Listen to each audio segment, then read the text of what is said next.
Can you tell us about the one window concept in this reconciliation framework agreement? Well, I think one of the things you need to realize is that reconciliation as a legal concept, I mean, not the referral process is a legal concept. The duty to consult, I should say, is a province-wide duty for any government that wants to develop and permit development to happen in our traditional territories. It's called the duty to consult, and it's actually exercised through this referral process. You know, we have not really defined what the referral process is, and the government has really been pushing Indian bands to in a what they call a timely manner take these referrals and approve them in a timely manner, put our input in it, and they may or may not follow the you know, what we were talking about in the referral process as accommodation. They don't need to come up with an accommodation.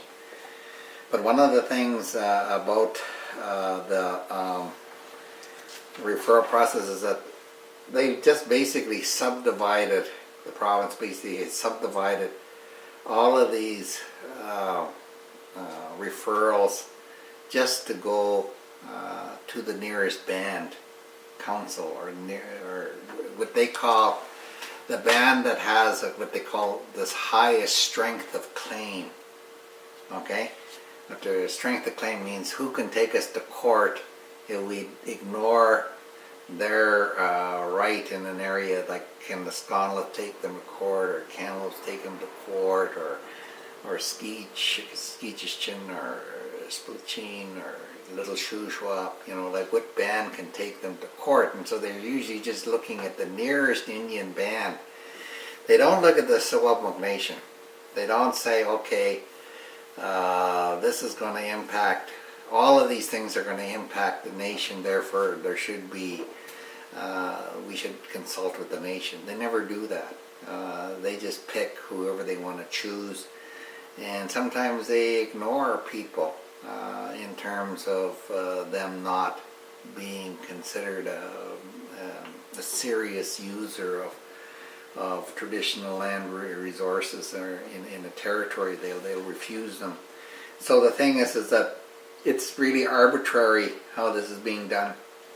One of the things this does is it creates a lot of economic uncertainty, because companies operate on time schedule, time frame. They have phases in their business operations, phase 1, phase 2, phase 3, and A, B, C, D, you know, all of this sort of business plan that they want to implement, and they want consultation to happen within that time frame.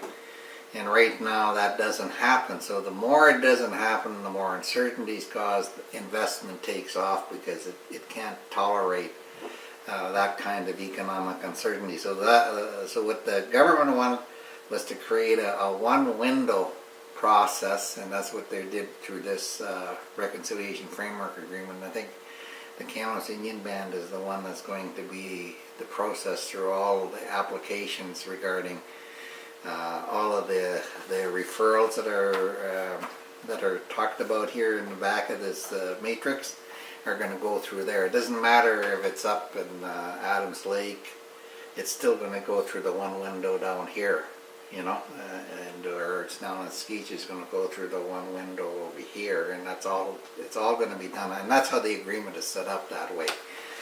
And so that it makes it easier for the province, it makes it easier for the company, and more difficult for Indigenous people, because the Indigenous people are going to be complaining about some, maybe a road is deactivated and they throw some rocks, big boulders on the road. They'll have to come down and talk to the people from the band, the Kamloops Band, on terms of the